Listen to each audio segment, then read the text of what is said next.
Hello chartered accountants, hope you all are doing good. Last lecture में हमने जो है वो जॉइंट लाइफ पॉलिसी बहुत ही अच्छे से समझ लिया था। तो जो रिटायरमेंट के टाइम हमारी चेकलिस्ट थी उसमें अब एक और पॉइंट ऐड हो जाता है। पहले हम कितनी चीज़ें देखते थे, सिर्फ न्यू पीएसआर गेनिंग रेशियो, फिर valuation of goodwill and treatment of goodwill, revaluation, treatment of reserves and fictitious asset, capital adjustment. इतनी चीज़ तो हम पहले भी देखते थे, 5 चीज़ें। लेकिन अब एक और चीज़ आपकी यहाँ पे ऐड हो जाती है। वो क्या ऐड हो जाती है कि आपको हर एक केस में देखना पड़ेगा जॉइंट लाइफ पॉलिसी। ठीक है, जॉइंट लाइफ पॉलिसी में हमने क्या क्या चीज़ें समझी थी, आई होप आप रिवाइज करके आए हो। पहले कुछ बेसिक सम्स करते हैं जॉइंट लाइफ पॉलिसी के, और फिर जो है वो बड़े सम्स पे आएंगे। तो यहाँ पे सबसे पहले क्वेश्चन नंबर 12 स्टडी मटेरियल का क्वेश्चन है। पढ़ते हैं पहले क्या लिखा हुआ है। Red, white and black shared profits and losses in the ratio of 5:3:2। Old PSR आपको दिया गया है। They took out a joint life policy in 2018 for rupees 50,000। ये जो 50,000 है ये आपका सम एश्योर्ड है।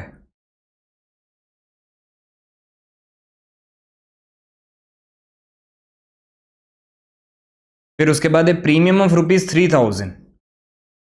ये प्रीमियम बीइंग पेड एनुअली है। हर साल आपको प्रीमियम जो है वो 3,000 रुपये पे करना है। और कौन सी डेट को पे करना है? हर साल 10th जून को जो है वो आपको प्रीमियम पे करना है। The surrender value of the policy on 31 December of various year, 31 December of various year was as follows. 2018 में जो है वो क्या है? 0। 2019 में क्या है? 900। 2020 में क्या है? 2000। 2021 में क्या है? 3600। तो सरेंडर वैल्यू मतलब क्या है कि अगर आप बीच में ही पॉलिसी को कैंसिल कर दो तो उस केस में आपको जो है वो कितने पैसे मिलेंगे। ठीक है, बोला ये गया है कि ब्लैक रिटायर्स ऑन 15 अप्रैल 2022। मतलब 2021 खत्म हुआ आपका 31 दिसंबर को।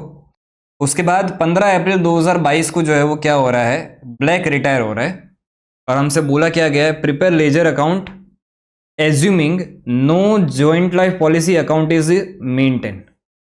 इसका सिंपल मतलब क्या है? JLP is treated as expense. भाई कोई जेएलपी अकाउंट आप बुक्स ऑफ अकाउंट में मेंटेन नहीं कर रहे हो, कोई भी असेट नहीं बता रहे हो, तो उसका सिंपल मतलब क्या होता है कि भाई आप जेएलपी को क्या ट्रीट कर रहे हो? जेएलपी प्रीमियम को एक्सपेंस ट्रीट कर रहे हो। उस केस में हमने सिंपल क्या समझा था? हर साल जो भी आपका खर्चा हो रहा है उस केस में पूरा खर्चा जो है वो पीएनएल अकाउंट में ट्रांसफर हो जाएगा। और एंड में, इस केस में तो डेथ तो नहीं हो रही, इस केस में क्या हो रहा है? रिटायरमेंट हो रहा है। एंड में जब रिटायरमेंट होगा तब आपको सरेंडर वैल्यू का पैसा मिल जाएगा। तो जितनी भी सरेंडर वैल्यू का पैसा मिलेगा वो सारा ही जो है वो तीनों पार्टनर्स में डिस्ट्रीब्यूट हो जाएगा। ऐसा हमने समझा था। ठीक है, तो अब इसके लेजर अकाउंट्स हमें बनाने हैं। तो कितने कितने अकाउंट्स बनाने पड़ेंगे हमें? सबसे पहला जेएलपी प्रीमियम अकाउंट एक बनाना पड़ेगा, दूसरा एक पीएनएल अकाउंट बनाना पड़ेगा, और तीसरा, क्योंकि आपने इसको एक्सपेंस ट्रीट किया था, तो एक और अकाउंट एंड में खुलेगा। कौन सा? JLP account. ये जेएलपी प्रीमियम था, ये कौन सा है? JLP account. ठीक है, तो इतने अकाउंट जो है हमें बनाने, बना लेते हैं।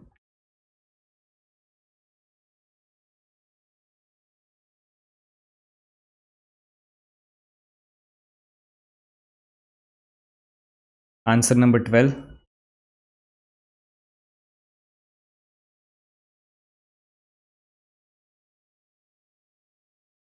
तो सबसे पहला हमारा एक अकाउंट बनेगा joint life policy premium account.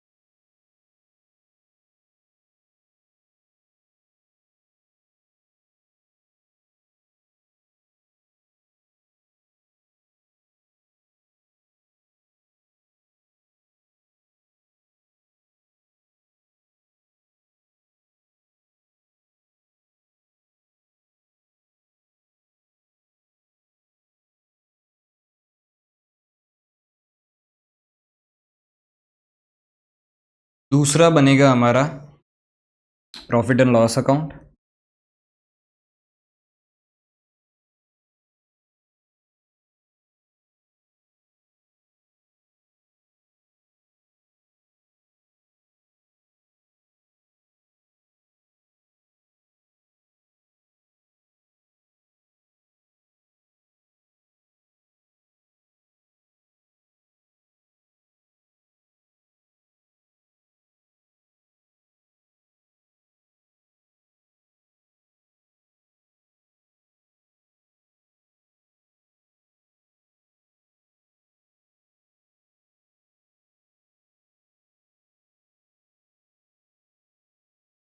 Sir profit and loss account में कब से डेट आने लग गई? बेटा हमें जो है वो सारे साल का एक साथ बनाना है, इसलिए मैं यहाँ पे डेट्स लिख रहा हूँ।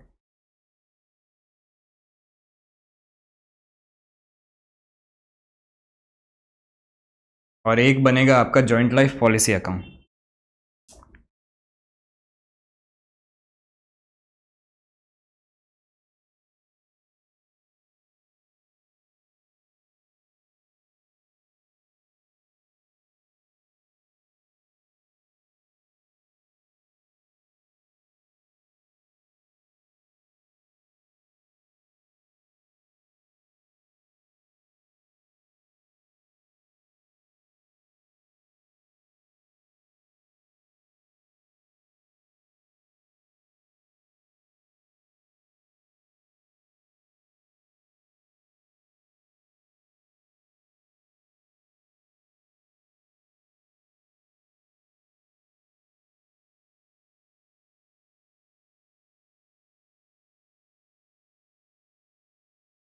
ठीक है, इतने अकाउंट आपके बनेंगे। अब सिंपल हमें क्या करना है, हर साल की अकाउंटिंग करनी है। सबसे पहला प्रीमियम जो है वो कौन सी डेट को पे किया गया होगा, तो इन्होंने जो पॉलिसी ली है वो कौन से ईयर में ली है, 2018 में ली है। तो पहला ही प्रीमियम जो है वो आपने 10 जून 2018 को पे किया होगा यहाँ पे। अच्छा, अगर प्रीमियम पे कर रहे हो तो एंट्री क्या होगी उस केस में, प्रीमियम अभी खर्चा मानना है तो खर्चा बढ़ रहा है तो खर्चे को डेबिट करो, JLP premium account debit to bank account. तो यहाँ पे 10 जून 2018 इधर लिख दोगे टू बैंक अकाउंट। और ये कितना प्रीमियम पे कर रहे हो आप, 3000। ठीक है, सेम इसी तरह से जब ये साल खत्म होगा तो यहाँ पे 31/12/2018 को आप इसी प्रीमियम को पूरा पूरा जो है वो पीएनएल अकाउंट में डाल दोगे, क्योंकि आप जेएलपी अकाउंट कोई भी मेंटेन नहीं कर रहे हो। तो जो भी प्रीमियम पे किया, खर्चा हुआ, सारा कुछ जो है वो कहाँ पे चला जाएगा, पीएनएल अकाउंट में। तो यहाँ पे PNL account debit to JLP premium account 3000।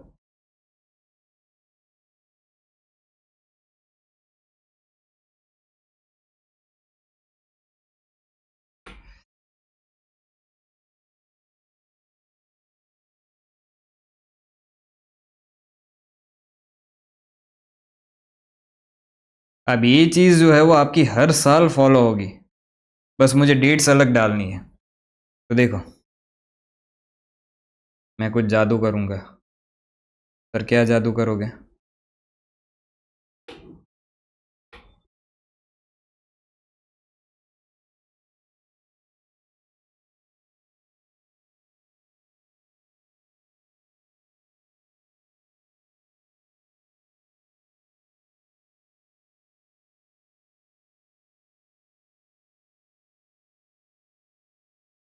कितने साल तक आप प्रीमियम पे कर रहे हो, तो अभी आपको 2021 तक की वे दी गई है।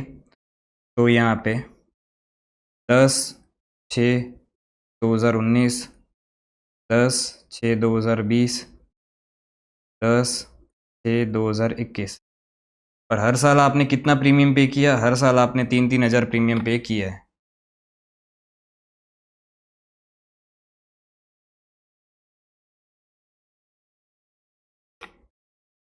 सही।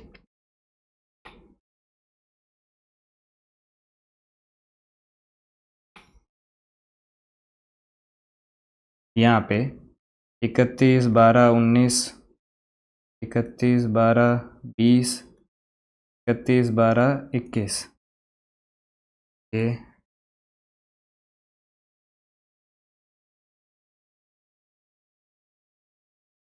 P&L अकाउंट हर साल आ जाएगा आपका, ठीक है।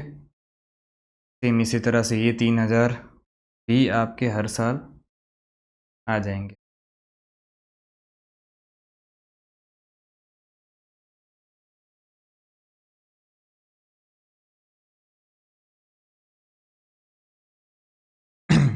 तो इस तरह से आपका JLP अकाउंट बनेगा, JLP प्रीमियम अकाउंट।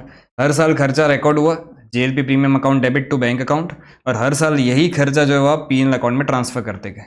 अब अगर मैं P&L अकाउंट देखूँ तो हर साल मेरे पास जो है वो खर्चा ट्रांसफर होके आ रहा है, कब? 31st, ये डेट्स को जो है मेरे पास खर्चा ट्रांसफर होके आ रहा है।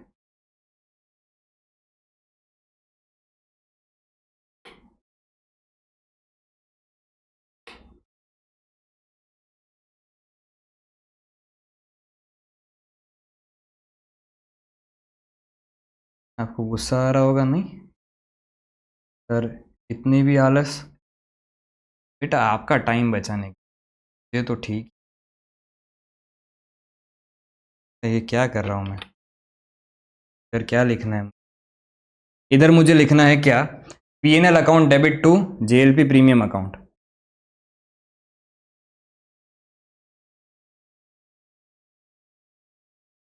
इसको कॉपी पेस्ट कर सकते हैं अपने।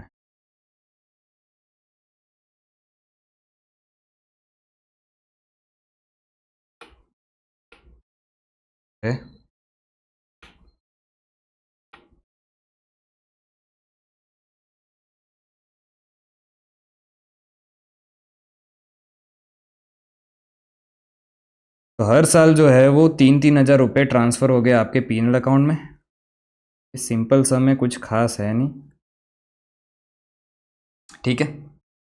अब ध्यान से सुन, अब इम्पोर्टेंट पार्ट है। ये तो मजूरी वाला काम था कि 5 साल का आपको बनाना है, 4 साल का बनाना है, ठीक है। आपने हर साल जो है वो खर्चा बुक किया बैंक अकाउंट से, मतलब JLP premium account debit to bank account, और हर साल यही चीज़ P&L अकाउंट में ट्रांसफ़र होगी। ये ट्रांसफ़र ही हमने जो है वो यहाँ पे किया है, ये यहाँ पे, बराबर। यहाँ तक तो सिंपल था, एकदम ही सिंपल था, बराबर। अब 15 अप्रैल 2022 को जो है वो ब्लैक रिटायर कर रहा है। अगर ब्लैक रिटायर कर रहा है तो उस केस में हमें 15 अप्रैल को कौन सी सरेंडर वैल्यू मिलेगी? तो जो लास्ट 2021 तक का हमें प्रीमियम पे किया होगा, तो इधर 15 अप्रैल डेट दी गई है, मतलब हमने 15 मतलब 10 जून 2022 को अपने नेक्स्ट प्रीमियम पे करते हैं। बोला गया है कि भाई हर साल आप 10 जून को प्रीमियम पे कर रहे हो, तो 2022 का तो हमने प्रीमियम पे नहीं किया है, मतलब हमें जो सरेंडर वैल्यू मिलने वाली है वो कौन सी मिलने वाली है? 2021 की मिलने वाली है। तो अगर पॉलिसी सरेंडर हो रही है तो उस केस में आपको सरेंडर वैल्यू मिलती है, और उसकी एंट्री क्या करते हो? तो जॉइंट लाइफ पॉलिसी जो है वो आपका क्या हो जाएगा? क्रेडिट हो जाएगा, और बैंक अकाउंट डेबिट हो जाएगा, पैसा मिलेगा ना। तो यहाँ पे आप 15 अप्रैल 2022 को एंट्री क्या करोगे? Bank account debit to joint life policy account. ऊपर JLP प्रीमियम था, ये जॉइंट लाइफ पॉलिसी अकाउंट है, और पैसा कितना मिला होगा? 3600 मिला होगा। अब यही पैसा जो है वो आप पूरा पूरा ही गेन मानोगे, क्योंकि कोई एसेट आपने रिकॉर्ड नहीं की है, तो पूरा पूरा ही गेन मान के इसको 15 तारीख को ही सारे ही पार्टनर्स में जो है वो क्रेडिट कर दोगे। तो यहाँ पे कौन कौन पार्टनर्स है? Red, White and Black. To Red's capital account, to White's capital account, to Black's capital account. और ये कौन से रेशियो में जाएगा? तो इनका 5:3:2 का रेशियो जो था उसी में ही आप जो है वो डिस्ट्रीब्यूट कर दोगे। 3600 डिवाइड बाय 10 इंटू 5, तो इसके हिस्से जाएगा 1800, इसके हिस्से जाएगा 1080, इसके हिस्से जाएगा 720। तो इस तरह से आपका JLP अकाउंट जो है वो क्या हो जाता है? क्लोज हो जाता है।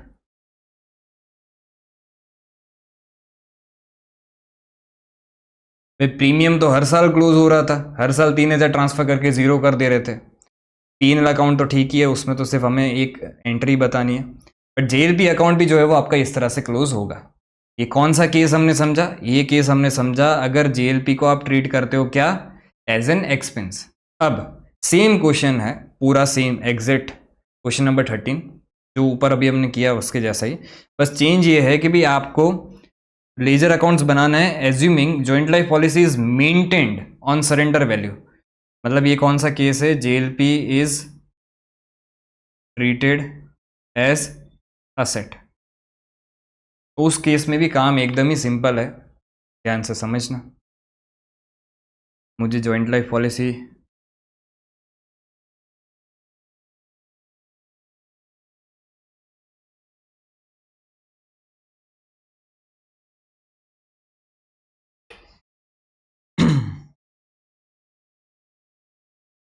ये कौन सा क्वेश्चन है, क्वेश्चन नंबर 13।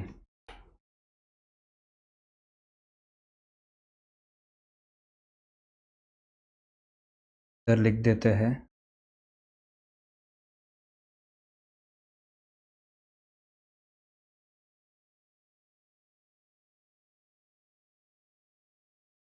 आंसर 13। इसमें मुझे एक जेएलपी अकाउंट बनाना है। सर क्यों जेएलपी अकाउंट?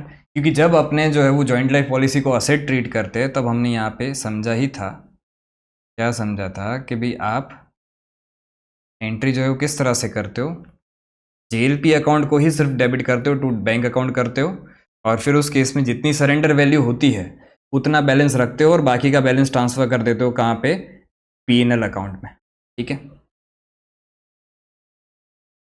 यहाँ पे अगर हम जेएलपी अकाउंट एक बनाएं और दूसरा हमें बनाना है कौन सा, पीएनएल अकाउंट।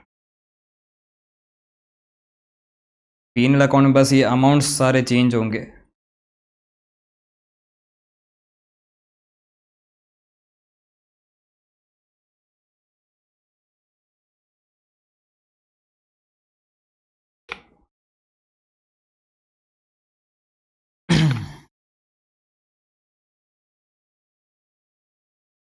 अब समझते जाना किस तरह से होगा, ध्यान से। ठीक है, सबसे पहले आपने पहला प्रीमियम पे किया, कौन सी डेट को पे किया होगा आपने पहला प्रीमियम, 2018 में आपने जो पॉलिसी ली है, तो सबसे पहला प्रीमियम आपने 10 जून 2018 को पे किया होगा। तो यहाँ पे 10 June 2018 joint life policy account debit,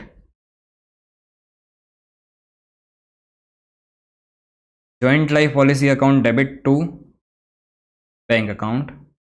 एक बार के लिए प्रीमियम तो पूरा 3000 पे कर दिया। ठीक है, अब पहले साल सरेंडर वैल्यू क्या है, 0। तो अगर सरेंडर वैल्यू 0 है तो पूरा पूरा 3000 आपको खर्चा मान लेना है और पूरा आपको जो है वो ट्रांसफर कर देना है कहाँ पे, पीएनएल अकाउंट में। यहाँ पे 31/12/2018 बाय पीएनएल अकाउंट, ये ट्रांसफर हो जाएगा कितना, 3000। ठीक है, अब वापस आप प्रीमियम पे कर रहे हो 10/6/2019 को टू बैंक अकाउंट। अच्छा इधर भी लिख देते कि भाई इधर पीएनएल अकाउंट में ट्रांसफर कितना किया पहले साल, 3000। तो यहाँ पे तो जेएलपी अकाउंट 3000 आ गया। ओके, अब सेकेंड ईयर में वापस आपने प्रीमियम पे किया कितना, 3000, लेकिन इस बार आपको जो ट्रांसफ़र करना है वो ट्रांसफ़र कितना करना पड़ेगा। तो सिंपल ये चीज़ समझ लेना कि भाई जेएलपी अकाउंट आपको जो मेंटेन करना है, ये जेएलपी अकाउंट जो आपको मेंटेन करना है वो सरेंडर वैल्यू पे मेंटेन करना है। मतलब क्लोजिंग बैलेंस 2019 के एंड में इतना होना चाहिए। तो इधर जो है वो 31/12/2019 को बाय बैलेंस कैरिड डाउन जो है वो मेरा 900 रुपये होना चाहिए। पर प्रीमियम तो आपने कितना पे किया है, 3000 पे किया है। तो जेएलपी को आपने इस साल डेबिट कितने से किया, 3000 से डेबिट किया, बट बैलेंस तो रखना कितना था, सिर्फ 900 रुपये रखना था। तो बाकी का जितना भी बैलेंस है वो आप ट्रांसफ़र कर दोगे, मतलब 2100 रुपये जो है वो आप ट्रांसफ़र कर दोगे कहाँ पे, पीएनएल अकाउंट में। तो पीएनएल अकाउंट में आपका 2100 चला जाएगा। अब ये बैलेंस कैरिड डाउन इधर ब्रॉड डाउन भी तो होगा ना, तो यहाँ पे ब्रॉड डाउन कर देते हैं 1/1/2020 को टू बैलेंस ब्रॉड डाउन 900। ठीक है। अब वापस 10 जून आया होगा, 10 जून 2020। तो यहाँ पे आपने वापस प्रीमियम पे किया होगा कितना, इधर प्रीमियम आपने पे किया होगा 3000 रुपये। ठीक है, तो इस साइड आपका टोटल जो है वो बन जाता है कितना, 3900। ओके, इस साइड भी टोटल बन जाता है 3900। अब 2020 में हमारी सरेंडर वैल्यू थी कितनी, 2000 रुपये सरेंडर वैल्यू थी। तो हमें JLP अकाउंट में 2000 रुपये का बैलेंस रखना है। तो यहाँ पे 31/12/2020 को बाय बैलेंस जो कैरिड डाउन होगा आपका वो 2000 रुपये होगा।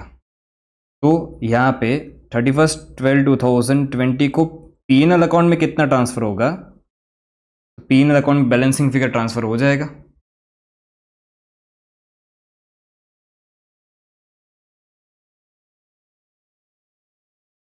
कितना हो जाएगा बैलेंसिंग फिगर, तो 3900 माइनस 2000 अगर आप करोगे तो 1900,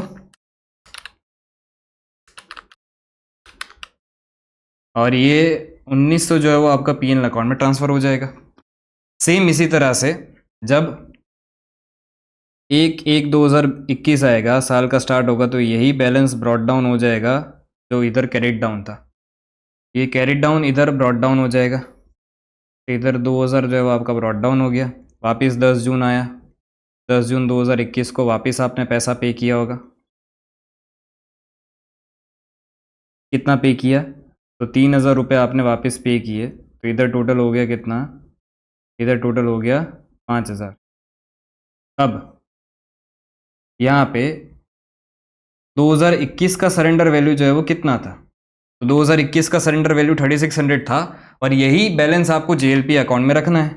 तो यहाँ पे 31/12/2021 बाय बैलेंस कैरिड डाउन जो होगा ये हो जाएगा 3600, पर है तो अभी 5000 बैलेंस। तो बाकी का बैलेंसिंग फिगर क्या करोगे आप, ट्रांसफ़र कर दोगे कहाँ पे, PNL अकाउंट में। तो 31/12/2021 को बाय PNL अकाउंट जो ट्रांसफ़र हो जाएगा वो कितना होगा, 5000 माइनस 600, 1400।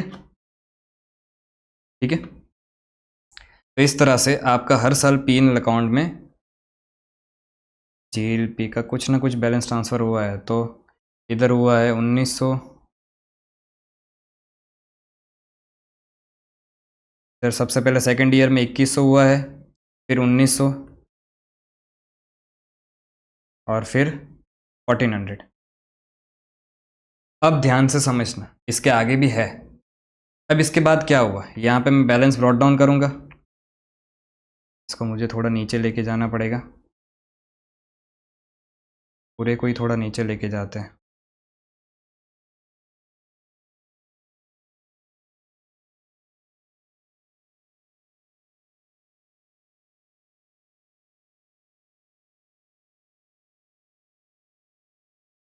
डंडी छूट,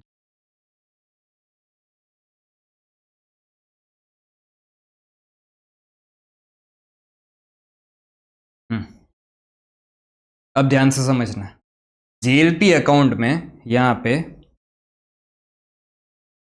एक 1/1/2022 को ओपनिंग बैलेंस कुछ था, टू बैलेंस ब्रॉट डाउन था, कितना था, 3600 था। ठीक है, अब अगर रिटायरमेंट हो रहा है तो इंश्योरेंस कंपनी आपको सरेंडर वैल्यू का पैसा दे देगी, क्योंकि आप पॉलिसी कैंसिल करवा रहे हो। तो सरेंडर वैल्यू का पैसा आपको मिलेगा कितना, 3600। कौन से दिन को मिलेगा, जिस दिन रिटायरमेंट हो रहा है, 15 अप्रैल को। तो यहाँ पे 15 अप्रैल 2022 को सरेंडर वैल्यू का पैसा आपको मिल जाएगा। तो बैंक अकाउंट डेबिट करके JLP अकाउंट को क्रेडिट कर दोगे, कितना, 3600। अब यहाँ पे डिफरेंस समझना है, यहाँ पे इधर कुछ भी बैलेंस बचा क्या, नहीं, इधर कुछ भी बैलेंस आपका JLP अकाउंट में नहीं बचा। अब जब बैलेंस ही नहीं बचा है तो आप पार्टनर्स में डिस्ट्रीब्यूट ही क्या करोगे। यही चीज़ मैं ऊपर भी आपको एंट्री से पिछले लेक्चर में आपको समझाया था कि जब असेट आपका JLP आप असेट मानते हो, उस केस में अगर आपको सिर्फ सरेंडर वैल्यू दिख रहा है, जो बुक्स ऑफ अकाउंट में वैल्यू दिख रहा है, 3600 बुक्स ऑफ अकाउंट में दिख रहा था, उसके सामने 3600 मिल गया, कोई गेन लॉस नहीं हुआ है। ऐसा समझ लो 3600 की असेट बेच के 3600 मिल गया, तो 3600 की असेट के सामने 3600 मिल जाता है, तो कोई गेन लॉस थोड़ी ना है। तो इस केस में पार्टनर्स कैपिटल अकाउंट में कुछ भी नहीं जाएगा। लेकिन अगर ऊपर वाला केस देखे, हर साल जेएलपी को पूरा पूरा आप पीएनएल अकाउंट में ट्रांसफर कर दे रहे थे और जेएलपी अकाउंट में कोई बैलेंस नहीं था। तो फिर जब पैसा मिला जेएलपी का 3600, तो अब ये पूरा पूरा हमने गेन माना और इसको जो है वो हमने डिस्ट्रीब्यूट किया कौन से रेशियो में, प्रॉफिट शेयरिंग रेशियो में। ठीक है,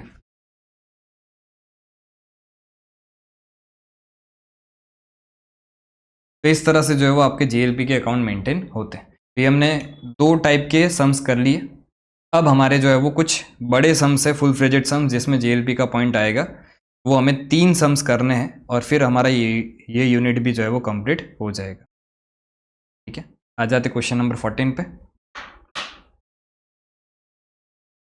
क्वेश्चन नंबर 14 क्या बोल रहा है? On 31 March 2022 the balance sheet of Messrs Ram, Rahul and Rohit sharing profits and losses in the proportion to their capital stood as follows. तो तीनों का कैपिटल दिया गया है, क्रेडिटर्स है। अच्छा, प्रॉफिट शेयरिंग रेशियो क्या है? In proportion to their capital, मतलब ओल्ड पीएसआर जो है इनका 3:2:1 है। ठीक है, land and building machinery, closing stock, debtors, cash and bank balance. ठीक है, on 31 March 2022 Ram decide to retire from firm, in remaining partners decided to carry on. तो सबसे पहला पार्टनर जो है ये रिटायर हो रहा है। It was agreed to revalue assets and liabilities on that date on the following basis. Land and building भी अप्रिशिएटेड बाय 30%। ठीक है, मशीनरी डेप्रिशिएट करनी है 20% से। क्लोजिंग स्टॉक की वैल्यू डालनी है आपको 80,000, मतलब 20,000 से कम करनी है। प्रोविजन क्रिएट करना है 5% से 2 लाख पे। Old credit balance of syndicators of ₹10,000 be written off. 10,000 का क्रेडिटर्स का बैलेंस है वो राइट ऑफ कर देना है, मतलब ये भी आपका गेन ही माना जाएगा। ठीक है, joint life policy of the partner surrendered and cash obtained ₹60,000। अब सिंपल मुझे एक ये चीज बताओ कि जिस दिन रिटायरमेंट हो रहा है उस दिन क्या आपको बैलेंस शीट में कहीं पे भी असेट साइड जेएलपी अकाउंट दिख रहा है? नहीं। तो इसका सिंपल मतलब ये होता है कि भी आपने आगे जब भी जेएलपी का प्रीमियम पे किया होगा तब आपने उसको एक्सपेंस ट्रीट किया होगा। तो बैलेंस शीट में कोई भी जेएलपी अकाउंट नहीं दिख रहा है, तो ये जो 60,000 रुपीज मिले आपको पूरा पूरा गेन माना जाएगा और ये पार्टनर्स में डिस्ट्रीब्यूट होता है। अब जब मैं जॉइंट लाइफ पॉलिसी का कंसेप्ट समझा रहा था तब मैंने एक छोटी सी बात आपको बताई थी कि इंस्टीट्यूट कभी कभी क्या करता है कि जेएलपी का पैसा पहले वो जो भी गेन होता है वो रिवोल्यूशन अकाउंट में बताते हैं और फिर अल्टीमेटली रिवोल्यूशन अकाउंट भी जो है वो किस में जाता है? पार्टनर्स कैपिटल अकाउंट में। ऊपर जो हमने 2 सम किए, ये वाले 2 सम, इसमें जेएलपी का उन्होंने जो है रिवोल्यूशन अकाउंट में नहीं बताया था, उसमें सीधा सीधा जो है वो JLP bank account debit to JLP account इस तरह से एंट्री हुई थी।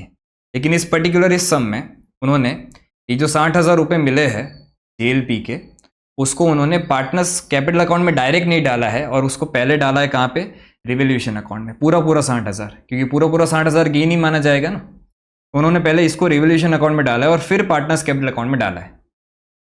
अब डायरेक्ट आप पार्टनर्स कैपिटल में भी डालते हो तो कोई भी दिक्कत नहीं है। अल्टीमेट रिवोल्यूशन भी कहाँ पे जाना है? पार्टनर्स कैपिटल में ही जाना है। तो अभी मैं जो है वो इंस्टीट्यूट के आंसर को फॉलो करने के लिए सिर्फ रिवोल्यूशन अकाउंट में डाल रहा हूँ, बाकी आप डायरेक्ट पार्टनर्स कैपिटल अकाउंट में भी डाल सकते हो, उसमें कोई दिक्कत नहीं है। ठीक है, मार्क्स पूरे मिलेंगे। ओके, अब आगे क्या लिखा हुआ है? तो ये जेएलपी का पूरा पूरा 60,000 जो आपको गेन मान के रिवोल्यूशन अकाउंट में डाल देना है। Goodwill of the entire firm to be valued at ₹1,80,000। तो पूरे फर्म की गुडविल 1,80,000 है, उसमें से Ram share of goodwill be adjusted in accounts of Rahul and Rohit who share future profits equally बेटा इक्वली। तो न्यू पीएसआर जो है वो आपको 1:1 दिया गया है। No goodwill account being raise. ठीक है, the total capital of the firm is to be the same as before retirement. Total capital same as before retirement, मतलब रिटायरमेंट के पहले टोटल कितना था? 6 लाख था। ये भी आपको जो है वो 6 लाख रुपए रखना है। और ये 6 लाख कैसे रखना है? Individual capital being in their profit sharing ratio, मतलब इस 1:1 के रेशियो में जो है वो 3-3 लाख उन दोनों को रखना है जो रिमेनिंग पार्टनर्स है उनको। Amount due to Ram is to be settled at as 50% on retirement and balance 50% within 1 year. 50% सीधा सीधा कैश पे कर दो, 50% आपको जो है वो क्या करना है, लोन मानना है, क्योंकि 1 साल बाद पे होगा। करना क्या क्या है, तो रिवैल्यूएशन अकाउंट बनाओ, कैपिटल अकाउंट बनाओ राहुल एंड रोहित के, बट राम का भी बनाना ही पड़ेगा क्योंकि उसके बैलेंसेस हमें फाइंड आउट करने ही पड़ेंगे, वो कैपिटल अकाउंट से ही मिलेगा। बोला नहीं है पर बनाना फिर भी पड़ेगा। लोन अकाउंट बनाना है राम का, अच्छा राम का इस बार लोन अकाउंट भी बनाना है, कैश अकाउंट बनाना है, बैलेंस शीट बनानी है, ठीक है, सब कुछ बनाना है। अब स्टेप बाय स्टेप जाएंगे। सबसे पहला काम हमारा ये होता है कि भी हम जो है वो क्या कर ले, अच्छा मैं फॉर्मेट बना के आया हूँ ताकि टाइम बचे। सबसे पहला स्टेप हमारा ये होता है कि भी हम क्या कैलकुलेट करें, हम जो है वो गेनिंग रेशियो कैलकुलेट करें।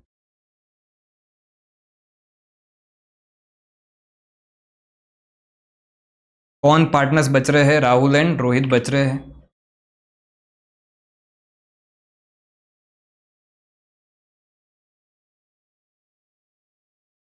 राहुल एंड रोहित दो ही पार्टनर्स बच रहे हैं। तो इनका ओल्ड रेशियो जो है वो क्या था, राहुल का 2/6 था और इसका 1/6 था। अब न्यू रेशियो क्या हो गया है, तो न्यू रेशियो 1/2 हो गया है, इसका भी 1/2 हो गया है। अगर मैं इसका एलसीएम निकालूं तो एलसीएम 6 हो जाएगा, ठीक है। इधर दिया गया था ना न्यू रेशियो, तो अगर मैं इसका एलसीएम निकालूं तो एलसीएम तो 6 ही हो जाएगा, तो ये हो गया 2 माइनस 2 3 जा, और यहाँ पे इधर ये एलसीएम 6, यहाँ पे 1 माइनस, तो ये हो गया -1/6 और ये हो गया -2/6। ये इसका गेन है और ये इसका गेन है। अगर आप चाहो तो चेक भी कर सकते हो, ये जो है वो टोटल गेन कितना हुआ 3/6। इसको मैं इस तरह से भी बोल सकता हूँ, किस तरह से सर, यहाँ पे टोटल गेन जो है वो इनका 3/6 हो गया है, ठीक है। और सेक्रीफाइस भी कितना था, तो राम का सेक्रीफाइस जो है वो 3/6 के हिसाब से ही था, तो गेन और सेक्रीफाइस मैच हो रहा है आपका, ठीक है, सिंपल, ओके। अब इसके बाद हम क्या करते थे, इसके बाद सर हम गुडविल का एडजस्टमेंट करते थे, तो आ जाओ गुडविल का एडजस्टमेंट कर लेते हैं। अब गुडविल के एडजस्टमेंट में क्या बोला गया है, सबसे पहले फॉर्म की गुडविल कितनी है, तो टोटल फॉर्म्स गुडविल आपको दी गई है, फॉर्म की गुडविल 1,80,000। इसमें अगर मैं राम्स शेयर ऑफ गुडविल निकालूं तो 1,80,000 इंटू इसका शेयर कितना था, इसका शेयर था 3/6, तो ये बन के आ जाता है 90,000।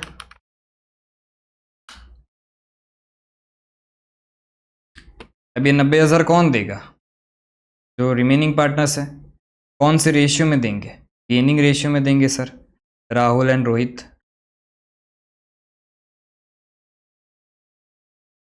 तो राहुल के हिस्से जो है वो कितना है 1, इसके हिस्से 2, राहुल जो है वो कितना दे देगा,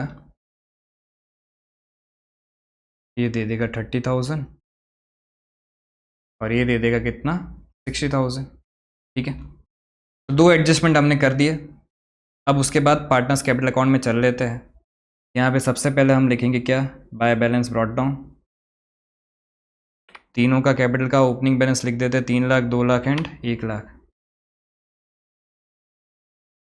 3 लाख 2 लाख 1 लाख, ठीक है।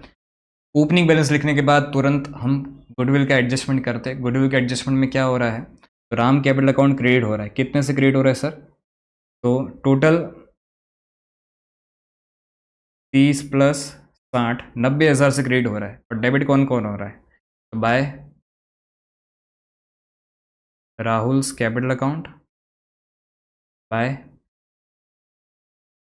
रोहित्स कैपिटल अकाउंट, और ये दोनों डेबिट हो रहे हैं, तो इनके डेबिट साइड यहाँ पे लिख देंगे क्या, टू राम्स कैपिटल अकाउंट, ये है राहुल में जाएगा 30,000, रोहित में जाएगा 60,000।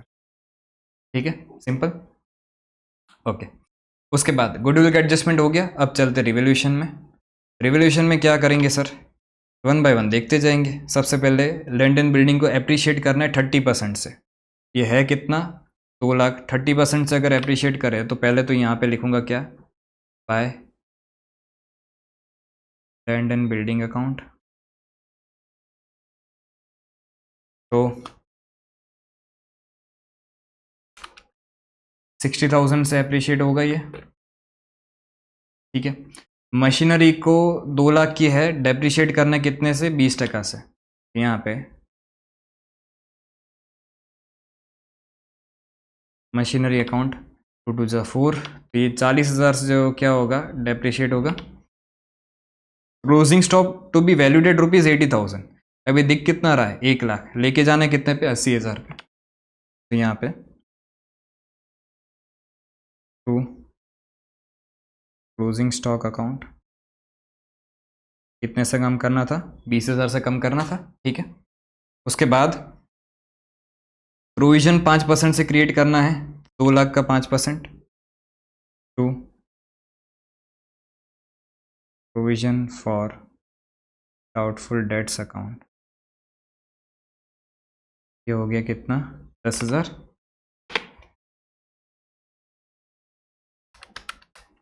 उसके बाद old credit balances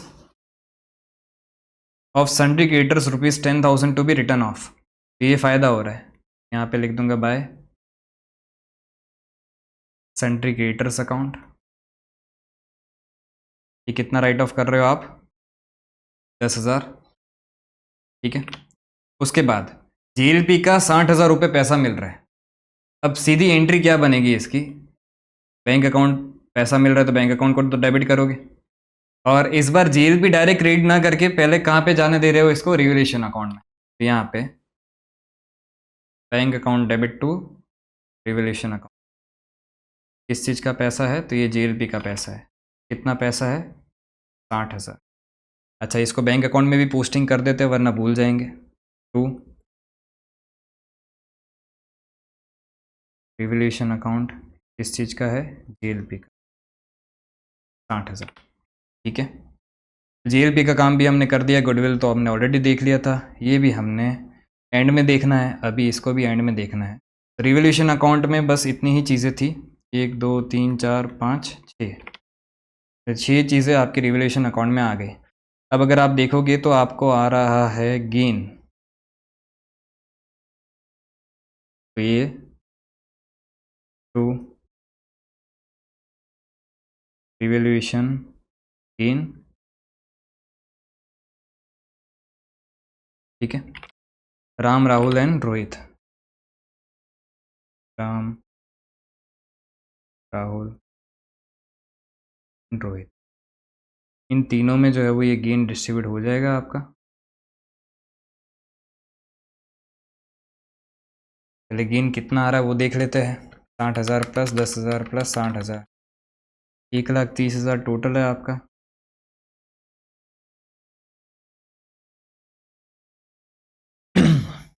minus 10,000 minus 20,000 minus 40,000, तो 60,000 रुपये का जो है वो गेन आ रहा है। अगर इसको मैं डिस्ट्रीब्यूट करूं फुल रेशियो में 3:2:1 में, तो डिवाइड बाय 6 इंटू 3, 30,000 20,000 एंड 10,000। तो ये रिवोल्यूशन गेन आपका पार्टनर्स कैपिटल अकाउंट में चला जाएगा। बाय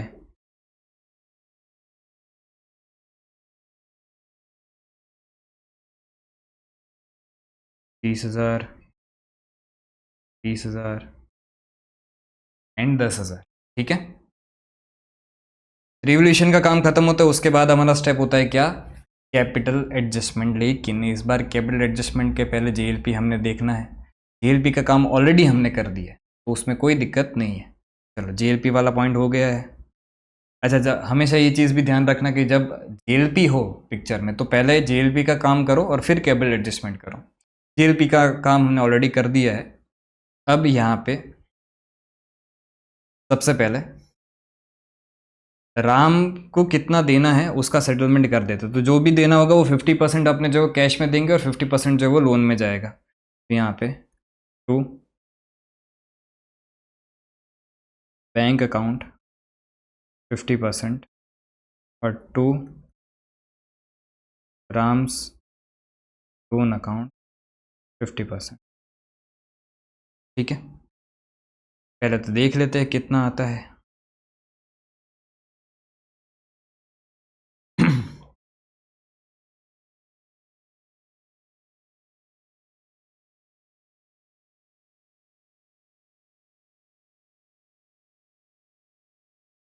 राम का टोटल इस्टेट जो है वो कितना है, 3 लाख प्लस 30,000 प्लस 60,000, ये हो गया 4,20,000।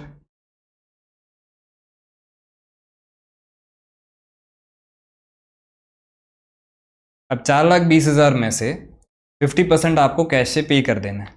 अगर मैं इसका 50% निकालूँ तो 2,10,000 आप बैंक में डाल दोगे और 2,10,000 आपका लोन दिख जाए। अब इसकी अगर मैं दूसरी पोस्टिंग करूँ तो इधर by Ram's capital account, Ram को पैसा कितना दिया तो 2,10,000 पैसा दिया। अच्छा लोन में कितना गया, by Ram's capital account, loan में गया 2,10,000। सिर्फ एंट्री की पोस्टिंग की है। Ram's capital account debit 4,20,000, to bank account 2,10,000, to Ram loan account 2,10,000 और उसी की हमने यहाँ पे पोस्टिंग की है, सिंपल। अब बाकी पार्टनर्स की अगर बात करें तो उनको कैपिटल रखना कितना था, तो उनको कैपिटल जो है वो रखना था टू बैलेंस कैरिड डाउन, उनको कैपिटल रखना था 6 लाख। कौन से रेशियो में, 1:1 के रेशियो में। सर कहाँ से आया 6 लाख, भाई जो पुराना कैपिटल था वही कैपिटल इनको मेंटेन करना है और इस बार जो है 1:1 न्यू रेशियो में मेंटेन करना है। तो राहुल का हो गया 3 लाख, रोहित का भी हो गया कितना, 3 लाख। अब देख लेते हैं कि भी कौन सी साइड इनका बैलेंस आ रहा है, और मुझे क्लियरली देख के यहाँ पे पता चल रहा है कि भी इनका बैलेंसिंग फिगर जो है वो यहाँ पे ही आएगा, क्योंकि दोनों का कैपिटल है ही कम।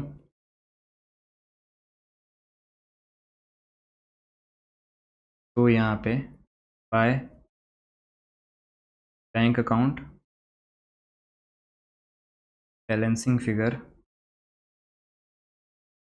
से टोटल कितना हो रहा है, तो 3,30,000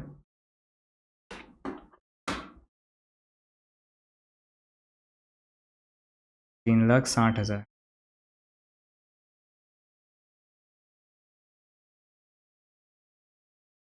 ठीक है, अब चेक कर लेते कि इनको कितना कैपिटल लेके आना पड़ेगा। 3,30,000 माइनस 20,000 माइनस 2 लाख, तो राहुल को लेके आना पड़ेगा 1,10,000 और रोहित को लेके आना पड़ेगा 2.5 लाख। तो टोटल ये जो पैसा लेके आएंगे, इधर to Rahul capital account, to Rohit capital account 1,10,000 and 2,50,000। ठीक है, तो capital account close, revaluation account close, bank account को भी क्लोज कर देते। पहले ओपनिंग बैलेंस लिख देते यहाँ पे। ओपनिंग बैलेंस कितना था, 1,00,000 रुपये था, तो to balance brought down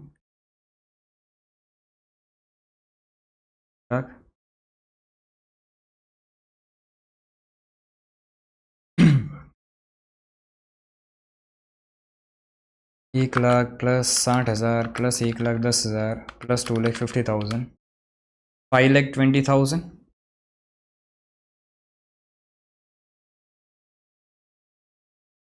minus 2,10,000। Bank का बैलेंस इधर हो जाएगा 3,10,000।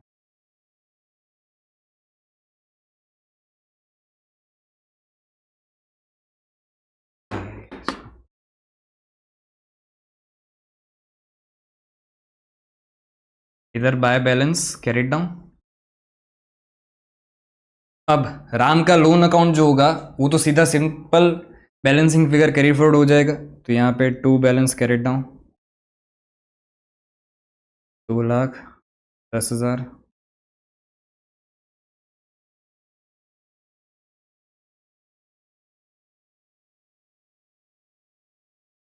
अब आखिर में बनाते हैं क्या, बैलेंस शीट। तो सबसे पहले बैलेंस शीट में अगर हम कैपिटल लिखें तो कैपिटल राहुल का भी 3 लाख है एंड रोहित का भी जो है वो 3 लाख है, तो टोटल कैपिटल हो गया कितना, 6 लाख बराबर। उसके बाद क्रेडिटर्स में 10,000 कम हुए थे तो यहाँ पे क्रेडिटर्स आ जाएंगे। अच्छा, क्रेडिटर्स से पहले राम का लोन अकाउंट लिख देते, 2,10,000 का राम का लोन अकाउंट था, राम्स लोन अकाउंट 2,10,000।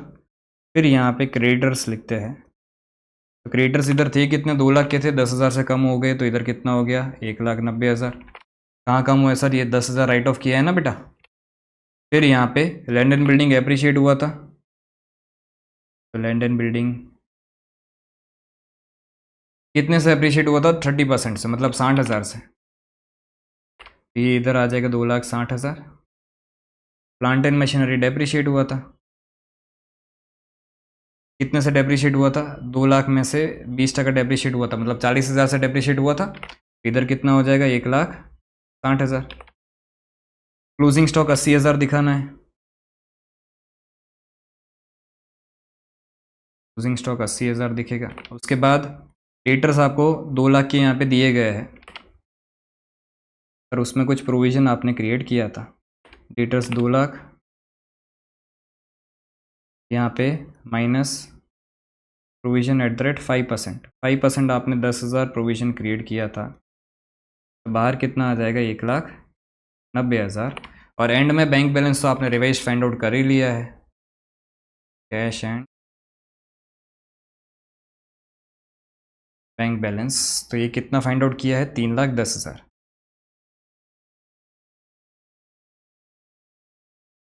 अब देख लेते हैं टैली हो रहा है कि नहीं हो रहा है।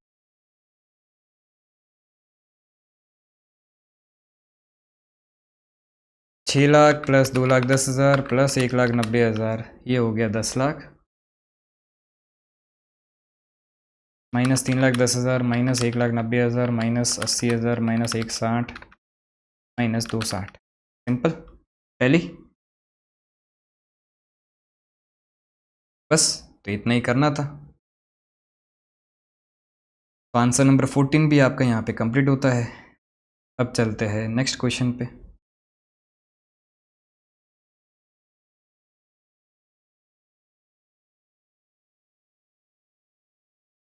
Question number 15। क्वेश्चन नंबर 15 क्या बोल रहा है, A B and C are partner sharing profits in the ratio of 3:2:1। Pooled ratio आपको दिया गया है। Their balance sheet as at 31 March 2018 stood as follows. Past paper May 2018 का क्वेश्चन है।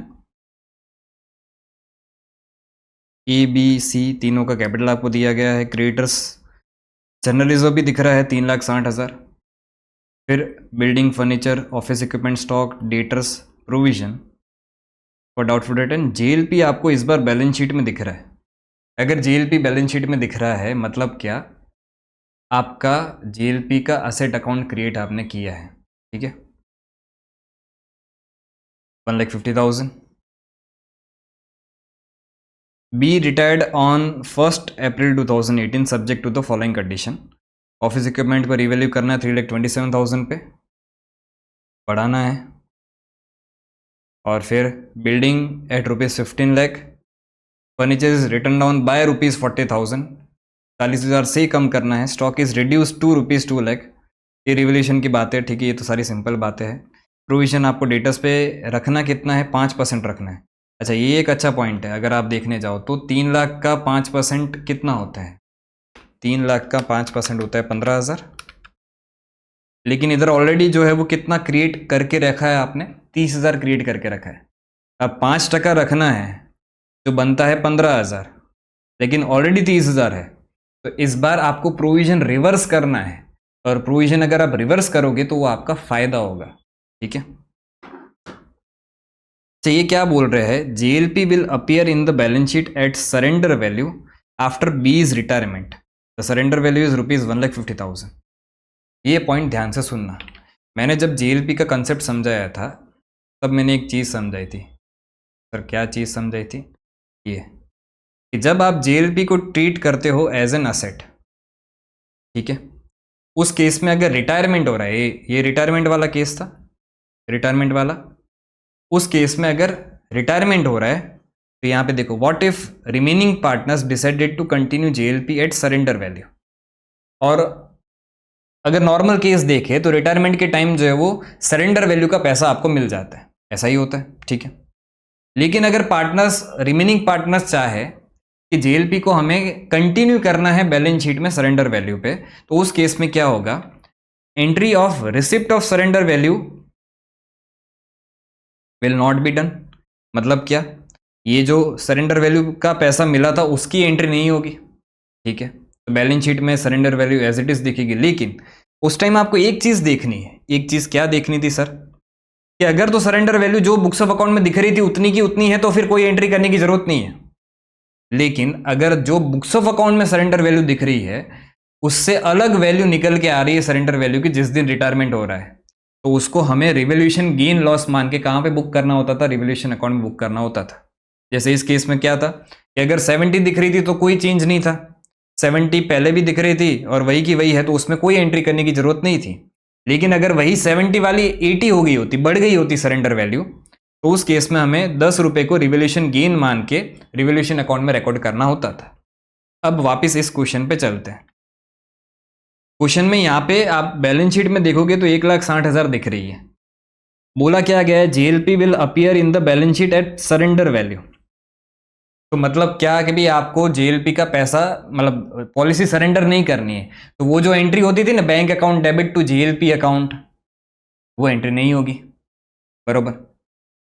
अब इस दिन पे रिवाइज सरेंडर वैल्यू जो है वो कितनी है, 1,50,000, और इधर बैलेंस शीट में कितनी दिख रही है, 1,60,000।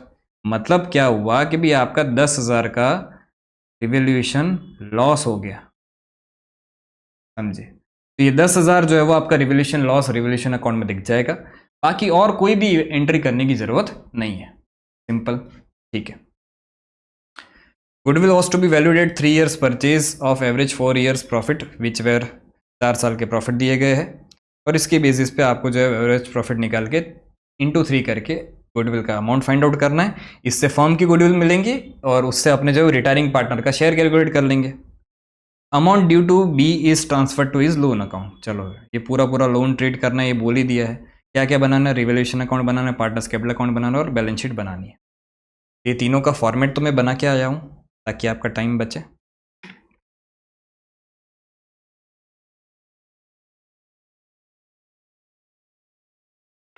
अच्छा, ये ओल्ड रेशियो दिया गया था, कहीं पे भी न्यू रेशियो दिया गया है क्या? कहीं पे भी आपको न्यू रेशियो जो है वो नहीं दिख रहा है। तो इसका सिंपल मतलब क्या, जो पार्टनर रिटायर हो रहा है, कौन रिटायर हो रहा है, बी रिटायर हो रहा है, उसके शेयर को हाइड कर दो।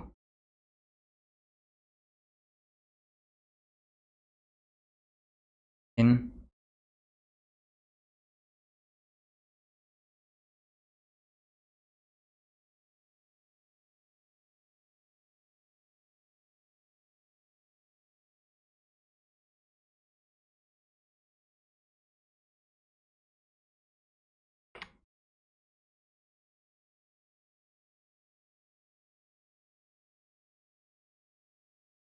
गेनिंग रेशियो भी जो है वो क्या हो जाएगा, गेनिंग रेशियो भी हो जाएगा 3:1। सिंपल। ठीक है, ओके। अब इसके बाद रेशियो का काम खत्म करने के बाद हम क्या करते थे, हम गुडविल का वर्किंग करते थे। फिर गुडविल का वर्किंग तो यहाँ पे ही कर लेते हैं। गुडविल की कैलकुलेशन इस बार हमें करनी पड़ेगी, तो सबसे पहले हम कैलकुलेट करेंगे एवरेज प्रॉफिट। आ जाइए, एवरेज प्रॉफिट कैलकुलेट कर लेते हैं। 90, 140, 120 एंड 130, 90,000 प्लस 1,40,000 प्लस 1,30,000 प्लस 1,20 है पहले,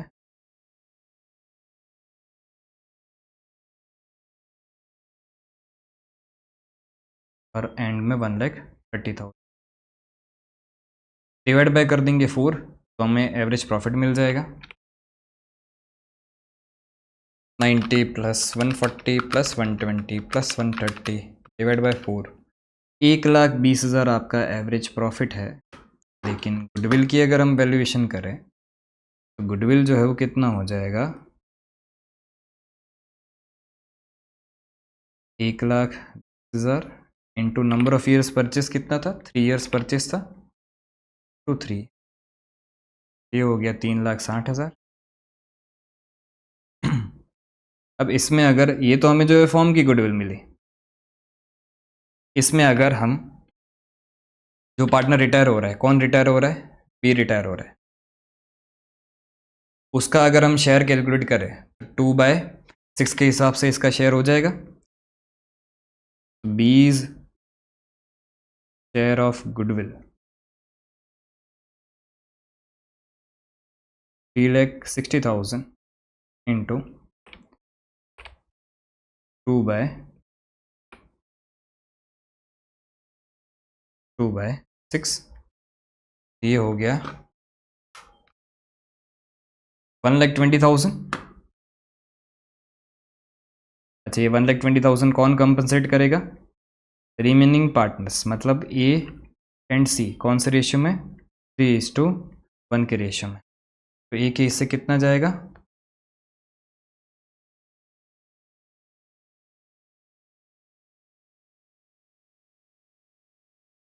90,000 और इसके हिस्से 30,000, सिंपल, ठीक है। अब गुडविल के कैलकुलेशन के बाद हम यहाँ पे सबसे पहले ओपनिंग बैलेंस लिख देते हैं, by balance brought down 8,04,20 and 4,00,000,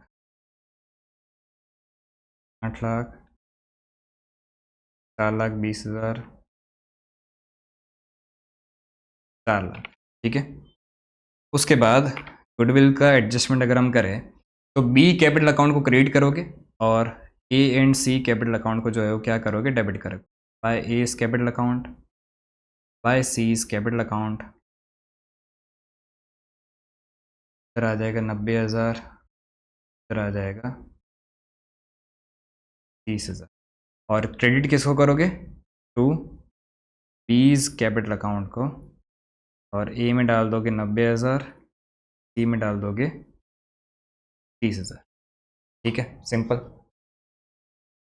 इसके बाद गुडविल के बाद हम काम करते हैं रिवोल्यूशन का, कर देते हैं सर। सबसे पहले office equipment revalued at ₹3,27,000, 3,27,000 revalue करके लाना है, इधर है कितना, 280 है,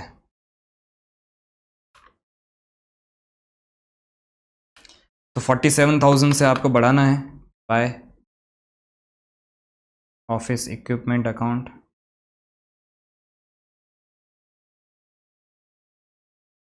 47,000, ठीक है। उसके बाद बिल्डिंग रिवैल्यूड एट ₹15,00,000, बिल्डिंग अभी दिख कितना रहा है, 10 लाख दिख रहा है, 15 लाख पे अगर लेके गए तो इसको भी बढ़ाना है,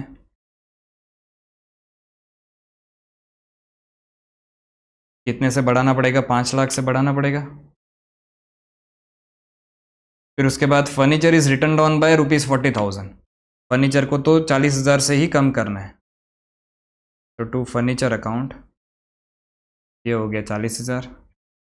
उसके बाद स्टॉक इज रिड्यूस टू ₹2,00,000, अभी दिख कितना रहा है, 250 दिख रहा है, 2 लाख पे लेके जाना है तो 50,000 से कम करना पड़ेगा,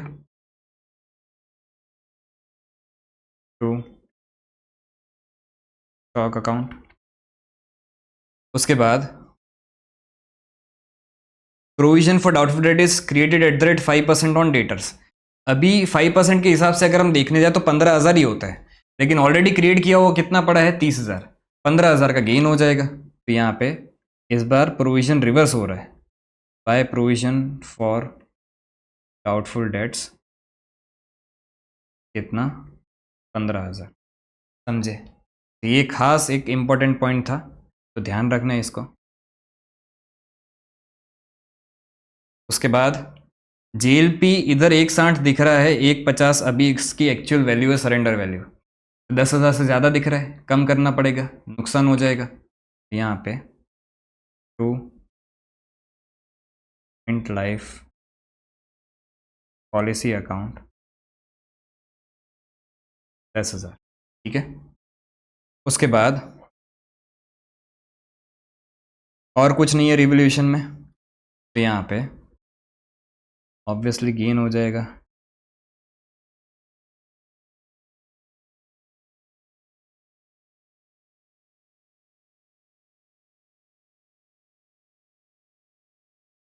कि कितना जाएगा,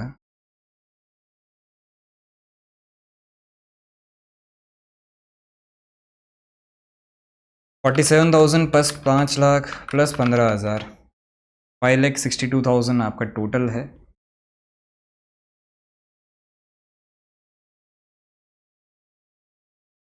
$5,62,000 माइनस 10,000 माइनस 50,000 माइनस 40,000, तो 462 आपका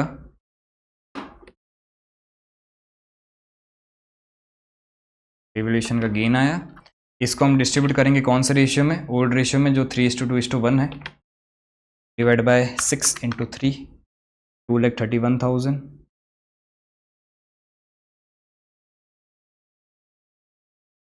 1,54,000, और ये आ गया 77,000।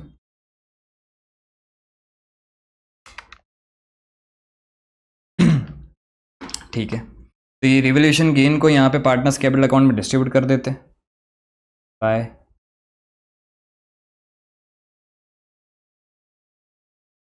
Revolution account 231, 154 and 77।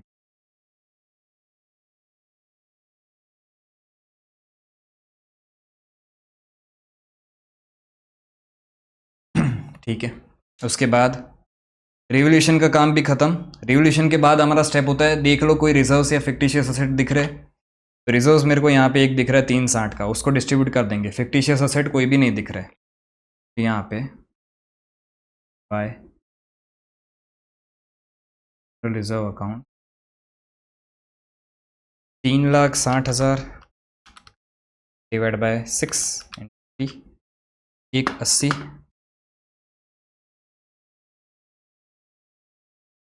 टू एक 20, 60,000, ठीक है। जनरल रिजर्व भी डिस्ट्रीब्यूट कर दिया। उसके बाद देख लो क्या कोई कैपिटल एडजस्टमेंट है। JLP का तो काम हमने ऑलरेडी कर दिया है। कैपिटल एडजस्टमेंट के बारे में कुछ भी ऐसा बोला गया नहीं था, और इसका जो भी अमाउंट ड्यू हो रहा है वो सारा ही लोन मानना है। तो सबसे पहले इसका जो भी अमाउंट आएगा उसको लोन अकाउंट में ट्रांसफ़र कर देंगे, ये बैलेंसिंग फिगर मिलेगा।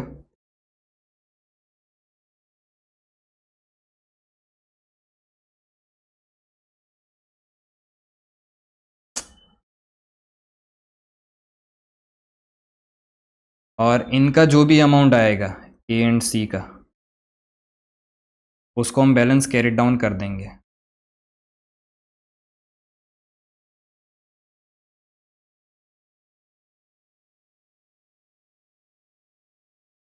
पहले B की बात कर लेते हैं।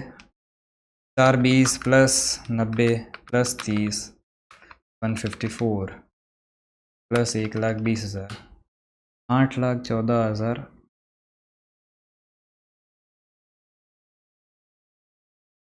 ये पूरा पूरा जो है वो क्या मान लिया जाएगा, लोन मान लिया जाएगा। उसके बाद ए की अगर बात करें तो 8 लाख प्लस 231 प्लस 1,80,000, ये हो गया 12,11,000।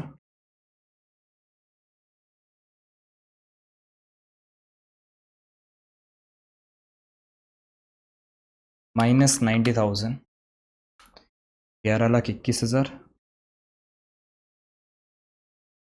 अगर सी की बात करें तो 4 लाख प्लस 77,000 प्लस 60,000, 537 टोटल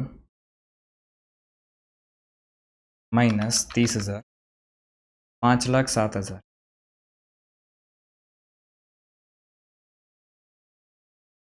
ठीक है, अब बैलेंस शीट बना लेते हैं। सबसे पहले कैपिटल ए एंड सी। सी का जो है 5,07,000 था, ए का कितना है 11,21,000। टोटल अगर करें 16,28,000 कैपिटल का टोटल। फिर यहाँ पे फीस लोन दिखा देंगे 8,14,000। अब देख लेते बैलेंस शीट में और क्या क्या है। तो क्रेडिटर्स में कोई चेंज नहीं, तो एज इट इज़ दिख जाएगा।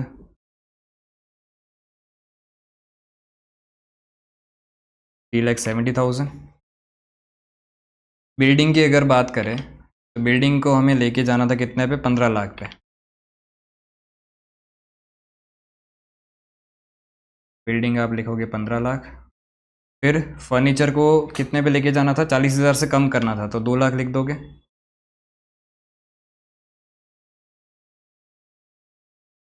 उसके बाद ऑफिस इक्विपमेंट 280 है, कितना लेके जाना था, 327।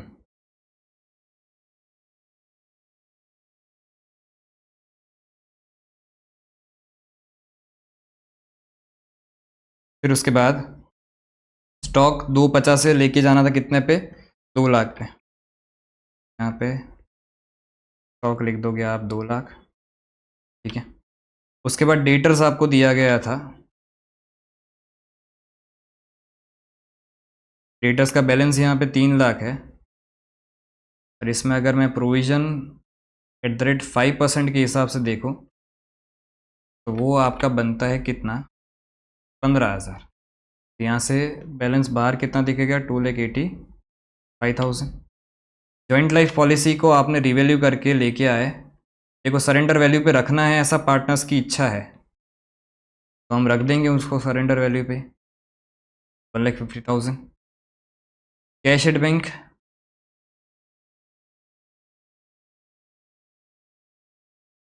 देखो कहीं पे भी बैंक का ट्रांजेक्शन तो दिख नहीं रहा है, क्योंकि कैश तो कुछ पे किया नहीं है, तो ये एज इट इज़ रहेगा आपका 1,50,000।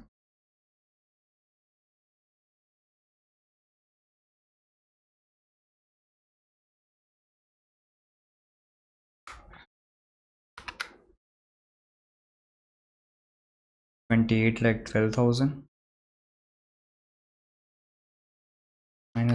-150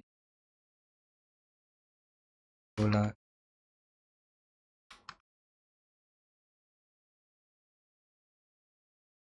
टैली 28,12,000।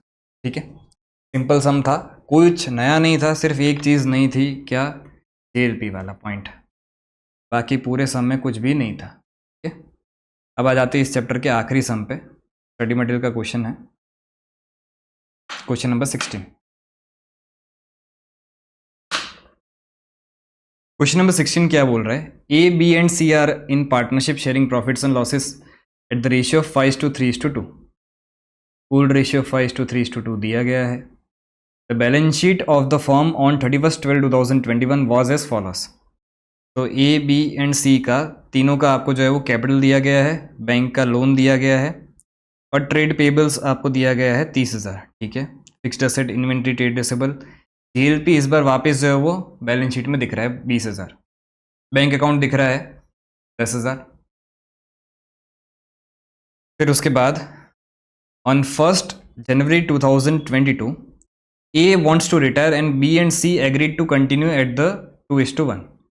इस बार आपको न्यू रेशियो दिया है 2:1, तो इससे हमें क्या मिल जाएगा, गेनिंग रेशियो मिल जाएगा। अब joint life policy was taken on 1/1/2017 for ₹1 lakh, ये सम एश्योर्ड है।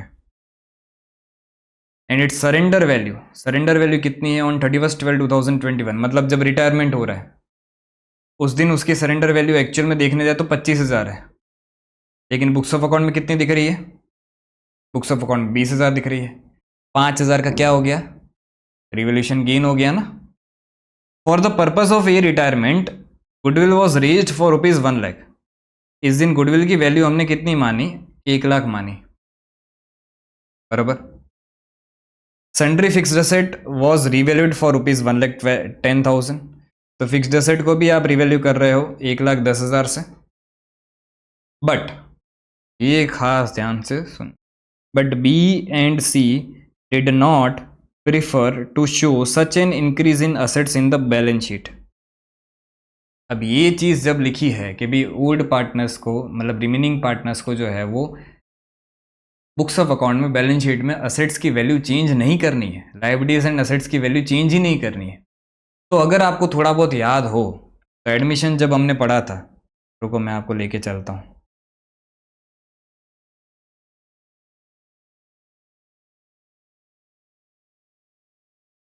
एडमिशन जब हमने पढ़ा था तब हमने मेमोरेंडम रिवोल्यूशन वाला टॉपिक कुछ पढ़ा था।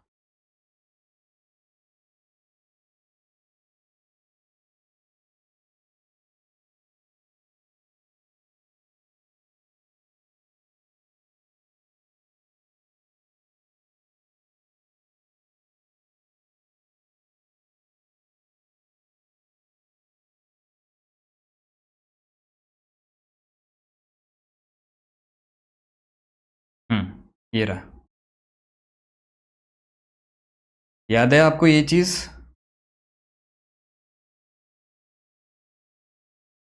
When partners decided to keep assets and liabilities at old values, तो उस केस में हमने 3 मेथड देखी थी। कि एक तो तरीका एकदम ही सिंपल है कि आप जो है वो सिंपल क्या कर दो, जो भी एक्चुअल में रिवोल्यूशन गेन लॉस है वो रफ वर्किंग करके फाइंड आउट कर लो, और जो भी टोटल गेन आ रहा है, इधर केस में टोटल गेन 2000 आ रहा था, इस 2000 के गेन को आप जो है वो क्या करो, जो रिटायरिंग पार्टनर, इसमें तो जो है वो एडमिशन वाला था, उस केस में रिटायरिंग पार्टनर का देखेंगे, तो जो भी पार्टनर का है उस पार्टनर का शेयर निकाल दो, और फिर बाकी जो गेनिंग पार्टनर्स है वो डेबिट हो जाएंगे, सेक्रीफाइसिंग पार्टनर क्रेडिट हो जाएगा। इस तरह से ही हमने देखा था। तो यहाँ पे भी हमने जो वो इसका शेयर निकाल लिया था सी का, सी जो है वो गेनिंग पार्टनर था 400, और ये दोनों सेक्रीफाइसिंग पार्टनर थे। तो गेनिंग पार्टनर जो है वो आपका डेबिट हो गया 400 से, और सेक्रीफाइसिंग पार्टनर्स क्रेडिट हो जाए थे। ये पहला मेथड ये देखा था, फिर दूसरा मेथड भी देखा था, और फिर एंड में हमने मेमोरेंडम रिवोल्यूशन समझा था। आई होप आपको याद ही हो गया ये सारी चीज़ें। अब मैंने आपको ये पहला मेथड क्यों याद करवाया, क्योंकि उस सम में हमें पहले मेथड से करना है कि भी नेट गेन फाइंड आउट कर लो, उसमें से जो भी गेनिंग पार्टनर है और जो भी रिटायरिंग पार्टनर, मतलब जो भी सेक्रीफाइसिंग पार्टनर है, गेनिंग पार्टनर सेक्रीफाइसिंग पार्टनर दोनों का शेयर कैलकुलेट कर लो। गेनिंग पार्टनर दे देंगे, किसको दे देंगे? सेक्रीफाइसिंग पार्टनर्स को। ठीक है, तो वापस आ जाते हैं यहाँ पे पार्टनरशिप यूनिट 4 में।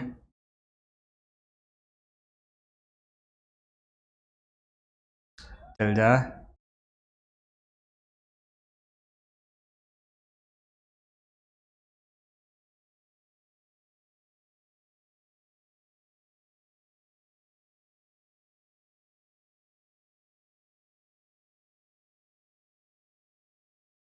में क्यों इतना टाइम लग रहा है?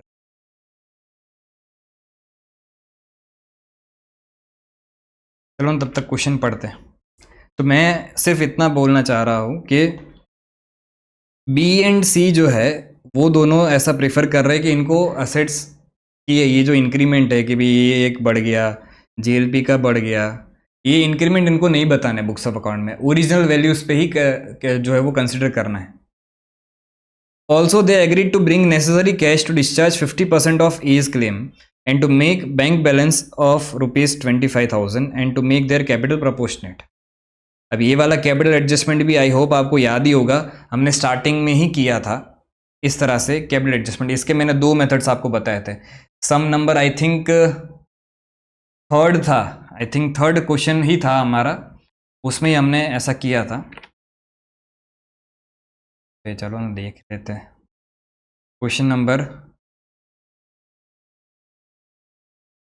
थर्ड नहीं, सेकंड क्वेश्चन में ही हमने ये कैपिटल एडजस्टमेंट का पॉइंट बहुत ही अच्छे से समझा था। फिर कैपिटल एडजस्टमेंट के पॉइंट को जब हम समझ रहे थे तभी भी इस तरह का एग्जाम्पल हमने लिया था, सेम वही एग्जाम्पल का जो है वो ये क्वेश्चन है। आई होप आपको याद होगा ही, वैसे तो मैं करवाऊंगा ही पूरा सॉल्व, बट सिर्फ याद करवाने के लिए भी जो भी होगा, अच्छा इस बार थोड़ा सा ना ट्विस्ट है इसमें। ट्विस्ट ये है कि they agree to bring necessary cash to discharge 50%। तो वो जो नेसेसरी कैश लेके आना है ना, वो 50% जितना ही लेके आना है। उधर जो हमने यही एडजस्टमेंट देखा था उसमें क्या था कि पूरा पूरा 100% जो है वो लेके आ रहा है कैश में, जितना डिस्चार्ज करना उतना पूरा पूरा 100% वो एक तो कैश में लेके आ रहे हैं, और प्लस बैंक बैलेंस मेंटेन करने के लिए भी लेके आ रहे हैं। इस बार जो है वो चेंज है, थोड़ा ध्यान रखना। इधर क्या है, 50% है, तो इसका क्लेम डिस्चार्ज करने के लिए 50% ही कैश लेके आएंगे, और बाकी इधर जो 10,000 है उसको 25,000 पे पहुंचाना है, तो एडिशनल और कितना लेके आएंगे, 15,000 लेके आएंगे। तो एक तो 15,000 प्लस ए का क्लेम जो भी होगा उसका 50%, इतना कैश वो लेके आएंगे, और फिर उनका कैपिटल जो है वो हमें प्रोपोर्शनेट करना है, वो अपने सम के साथ समझ लेंगे। और इस बार हमें पूछा क्या है, सिर्फ पूछा हमें ये है कि pass necessary journal entries to give effect in the capital account of the partners. देखो सीधा है ना, कैपिटल अकाउंट्स में ही इफेक्ट देना है, तो इस बार हमें जो है मेमोरेंडम रिवोल्यूशन अकाउंट बनाने की और वो सारी ज़रूरत नहीं है। सीधा जो मैंने फर्स्ट मेथड सिखाया था ना, उस मेथड से भी आप कर सकते हो। कैसे करना है समझते आ जाइए, तो स्टेप बाय स्टेप चलेंगे।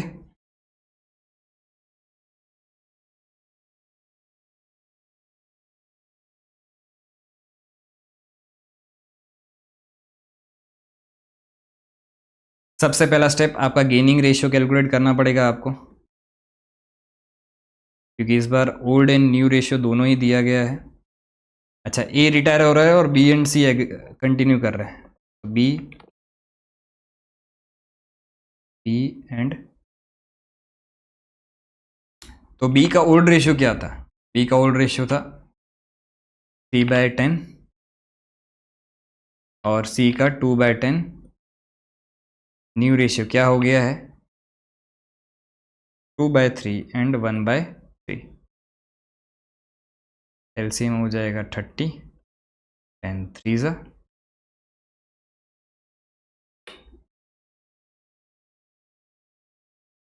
ये 20 में से 9 गया तो -11/30, इधर भी 30, 6 -10,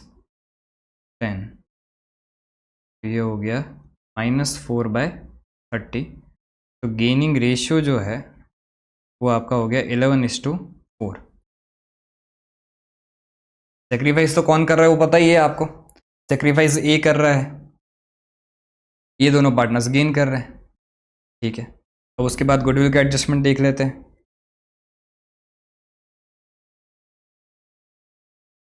अब गुडविल के एडजस्टमेंट में क्या बोला गया है, तो गुडविल कितनी रेज करनी है, 1,00,000।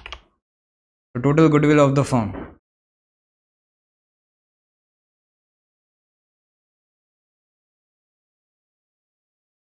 1,00,000 है।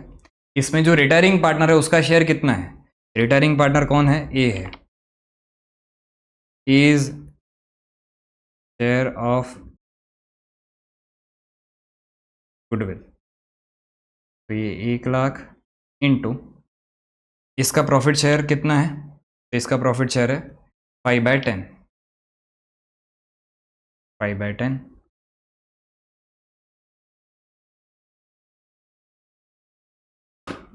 तो एज शेयर ऑफ गुडविल जो है वो कितना हो जाएगा, 50,000 हो जाएगा।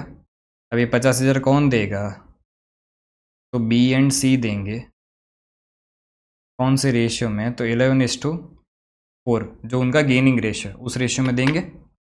तो 50,000 डिवाइड बाय 15 इंटू 11, ये हो गया 3।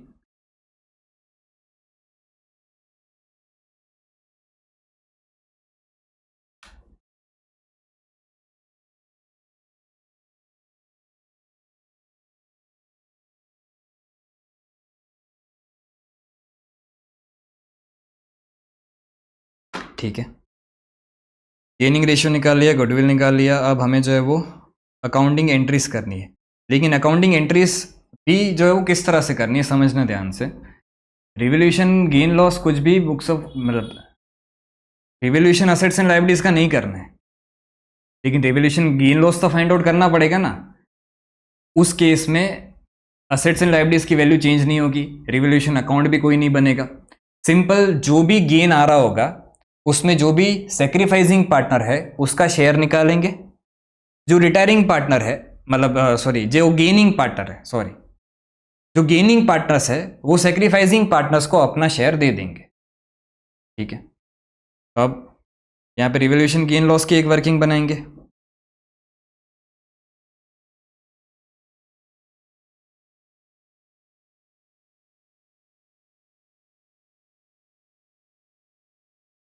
तो अगर आप देखोगे तो रिवोल्यूशन गेन ही है। फिक्स्ड असेट की वैल्यू जो है वो 80,000 इधर दिख रही है और लेके मतलब कितनी बढ़ के हो रही है, 1,10,000। सबसे पहला इंक्रीज इन फिक्स्ड असेट्स 1,10,000 से अगर 80,000 पहले थी, 1,10,000 अगर हो जा रही है तो कितने से इंक्रीज हो रही है, 30,000 से इंक्रीज हो रही है। दूसरा जीएलपी भी जो है बुक्स ऑफ अकाउंट में 20,000 से दिख रहा है, लेकिन अगर आज उसकी एक्चुअल वैल्यू देखने जाए तो 25,000 है, तो 5,000 का revolution gain increase in GLP. देखो ये बुक्स ऑफ अकाउंट में इंक्रीज नहीं करना है इसलिए अलग से वर्किंग बनानी पड़ रही, वरना तो रिवोल्यूशन अकाउंट ही बना लेते। तो टोटल आपका रिवोल्यूशन गेन जो आया वो कितना आ गया, 35,000। अभी जो 35,000 है उसमें अगर मैं A's share of revolution gain find out करूं तो कितना निकल के आता है, तो 35,000 इंटू ए का प्रॉफिट शेयर कितना था 5/10, तो इसका शेयर निकल के आया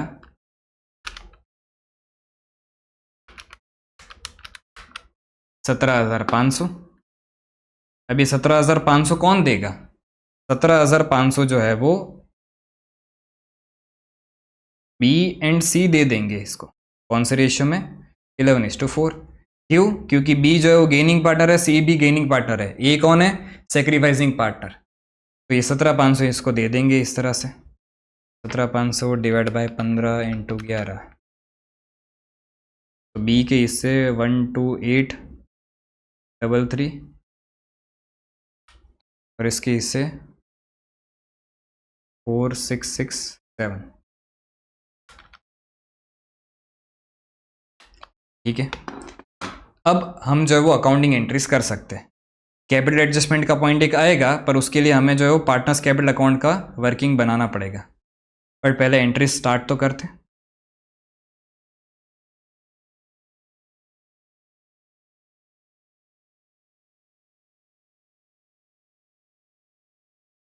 कैपिटल एडजस्टमेंट तो एंड में कर देंगे। तो सबसे पहला काम हम क्या करेंगे, गुडविल का एडजस्टमेंट सॉल्व कर देंगे। तो गुडविल के केस में क्या था, 50,000 से ए कैपिटल क्रेडिट होगा क्योंकि वो सेक्रीफाइस कर रहा है, और बी एंड सी जो है वो डेबिट होंगे, 3667 एंड 1। पहले अमाउंट लिख देता हूँ,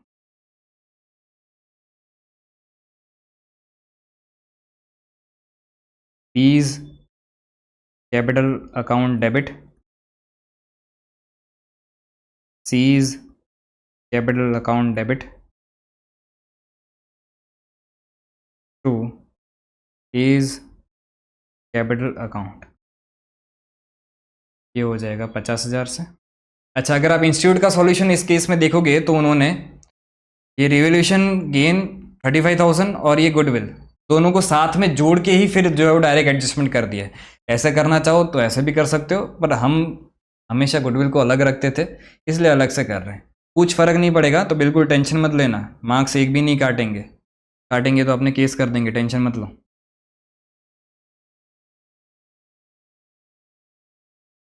अच्छा, फिर गुडविल का एडजस्टमेंट हो गया, फिर रिवोल्यूशन का एडजस्टमेंट कर देते हैं। एंट्री क्या बनेगी, अगेन एंट्री तो यही बनेगी, तो हम थोड़ा ऐसे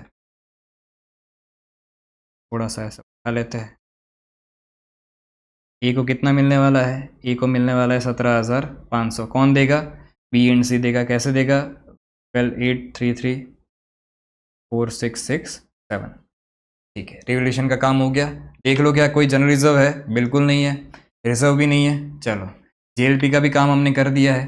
अब आखिरी में काम बचता है क्या? कैपिटल एडजस्टमेंट का और इसका सेटलमेंट का। तो उसके लिए हम 2 एंट्री की जगह छोड़ रहे हो, यहाँ पे पार्टनर्स कैपिटल अकाउंट बना रहे हैं वर्किंग नोट में।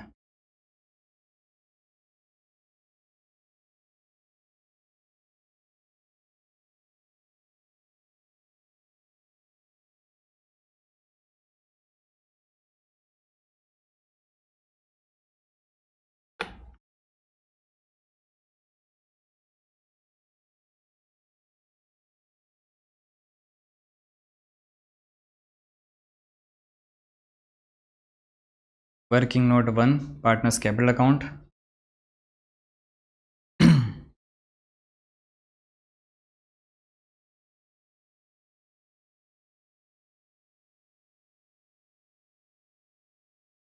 ए बी एंड सी तीन वही पार्टनर है।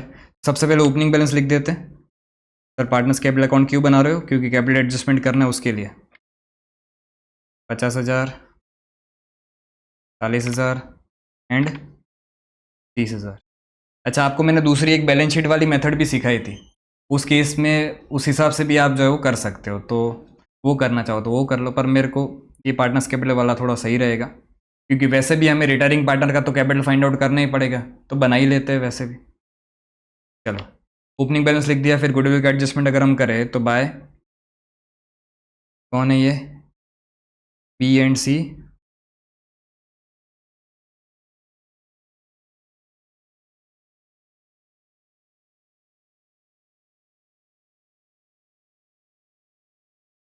C6667,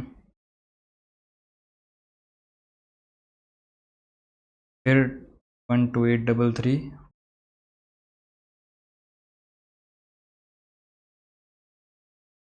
गुडविल का और रिवोल्यूशन का पैसा जो है वो बी एंड सी दे देंगे, जो गेनिंग पार्टनर्स है। इसको दे देंगे सेक्रीफाइसिंग पार्टनर जो ए है। यहाँ पे to A's capital account, 36667 and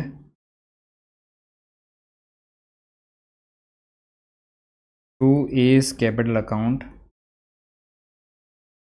12833,4,6,6,7।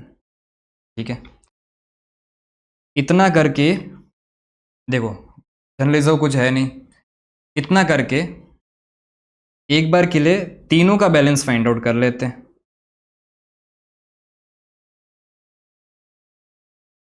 फिर उस हिसाब से ही कैपिटल एडजस्टमेंट होगा ना। यहाँ पे टू बैलेंस कैरिड डाउन, तीनों का एक बार के लिए फाइंड आउट करें अगर, तो ए का 50 प्लस 50 प्लस 500, 117,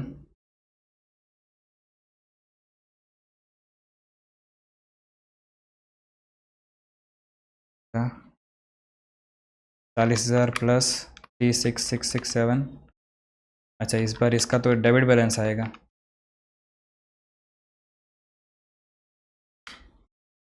का 49,500 है। इस साइड टोटल आ रहा है, लुच्चा हो गया, बैलेंस के लिए जगह ही नहीं रखी हम।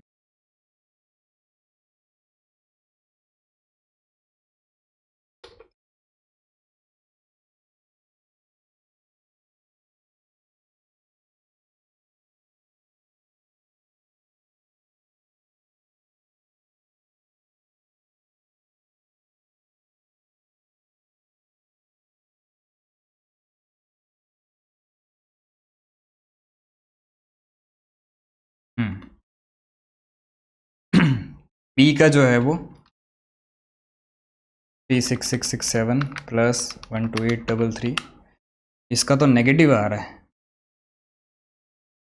मस्त सा में।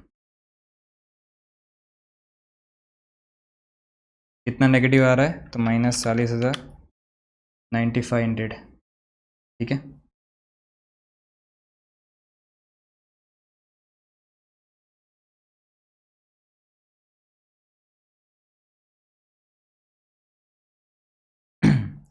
और सी की अगर बात करें 30,000, इसका तो पॉजिटिव आएगा।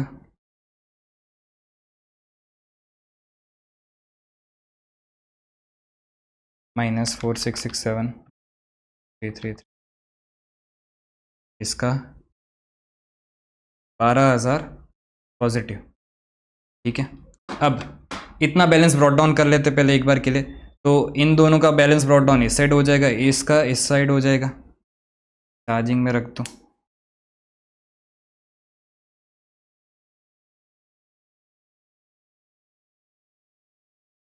यहाँ पे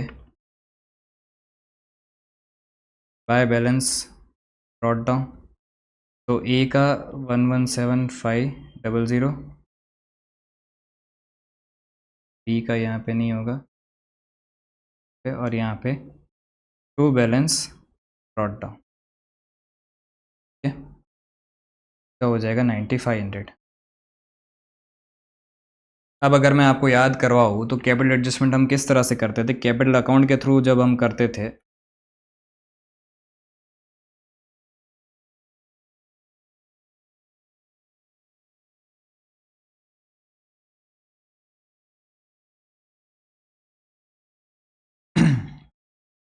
तो सबसे पहले total capital to be maintain कितना रखना है हमें।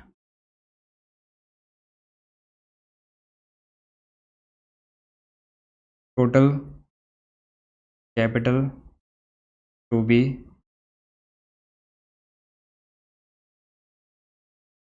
कितना कैपिटल हमें रखना है, वो अगर हम कैलकुलेट करें तो जो रिमेनिंग पार्टनर्स है उनका कैपिटल पहले तो कितना है। तो बीज कैपिटल अगर आप देखोगे तो बी का कैपिटल तो नेगेटिव में है, तो इसको मैं माइनस में लिख रहा हूँ, -9500। अच्छा, सीज कैपिटल कितना है, तो सी का कैपिटल है 12,000।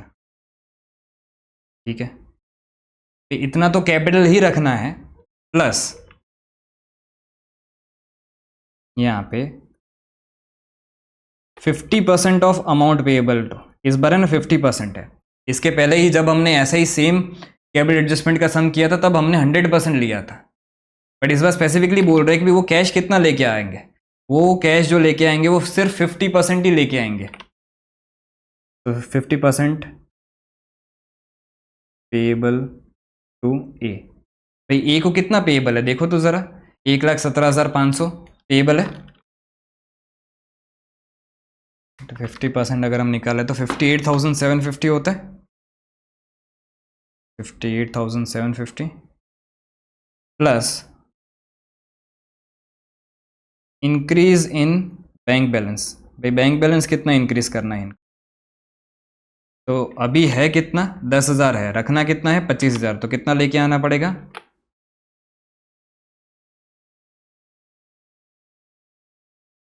15,000 लेके आना पड़ेगा। ठीक है, तो इतना करने के बाद आपको यहाँ पे टोटल कैपिटल मिल जाएगा कि इतना कैपिटल इनको टोटल रखना है। 9500 नेगेटिव में प्लस 12,000 प्लस 58,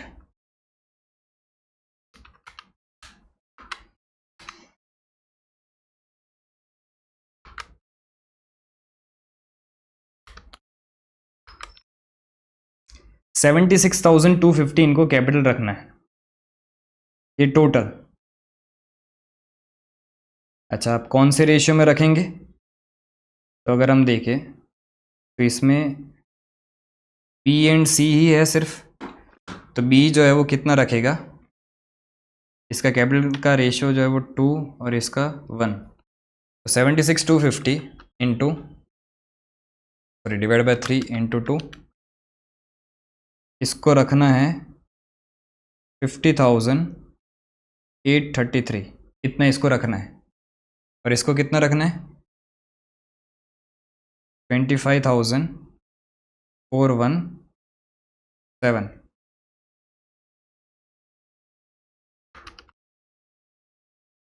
अब तो मुझे इससे क्या मिलेगा, तो मुझे इससे मिल जाएगा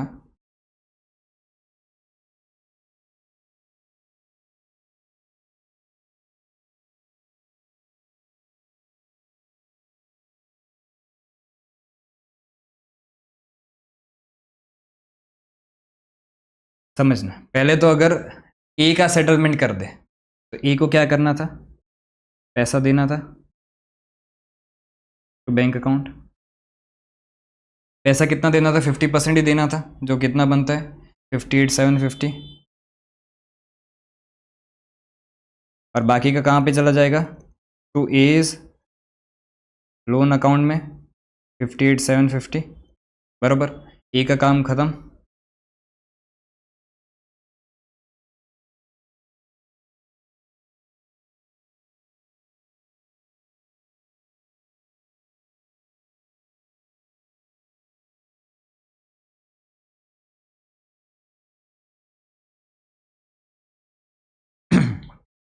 अब बाकी पार्टनर्स की बात करें तो इन दोनों को बैलेंस जो रखना है, इनको जो बैलेंस रखना है टू बैलेंस कैरेट डाउन, वो वर्किंग नोट के हिसाब से कितना रखना है, देखो इसका तो 0, तो बी को रखना है 50,833, ये रखना है इसको, सी को कितना रखना है 25,417 रखना है, बराबर। तो अब अगर मैं यहाँ पे टोटल करूँ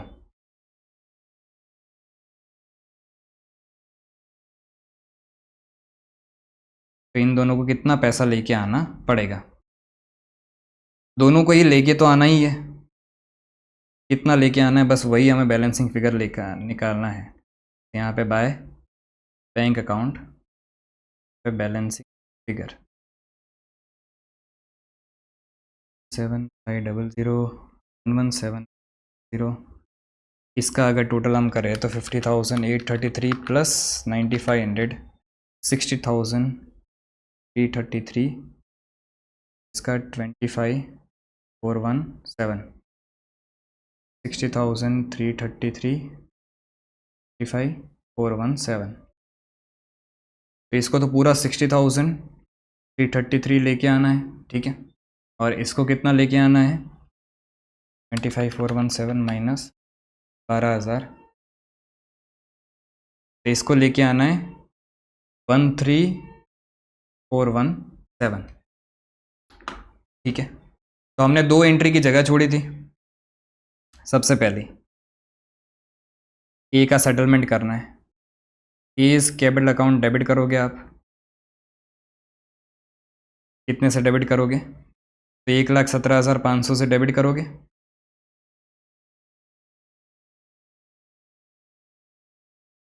टू बीज सॉरी टू बैंक अकाउंट, पैसा कितना दिया आपने भाई 58,750 पैसा दिया,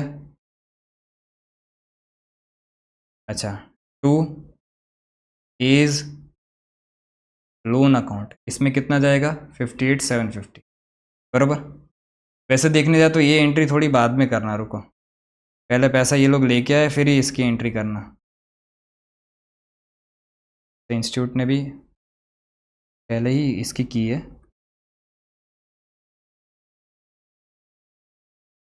अच्छा इनसे पैसा मंगवा लो पहले 60,333 एंड 13,417 73,750 ये पैसा लेके आएंगे,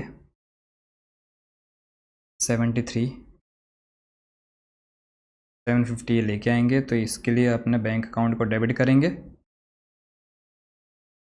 to B's capital account, to C's capital account, इसका था 60,333, ये था 13,417, ठीक है। तो कैपिटल एडजस्टमेंट वाला पॉइंट बहुत ही अच्छा था इस क्वेश्चन में, वो खास करके एक देखना है, और बाकी बुक्स ऑफ अकाउंट में असेट्स एंड लायबिलिटीज़ को जो है वो चेंज नहीं करनी थी, और बाकी तो कुछ खास था नहीं, इतनी चीज़ें थी। अच्छा क्वेश्चन था, इसको इम्पोर्टेंट मार्क भी कर देना क्योंकि इसमें अच्छे एडजस्टमेंट, वैसे तो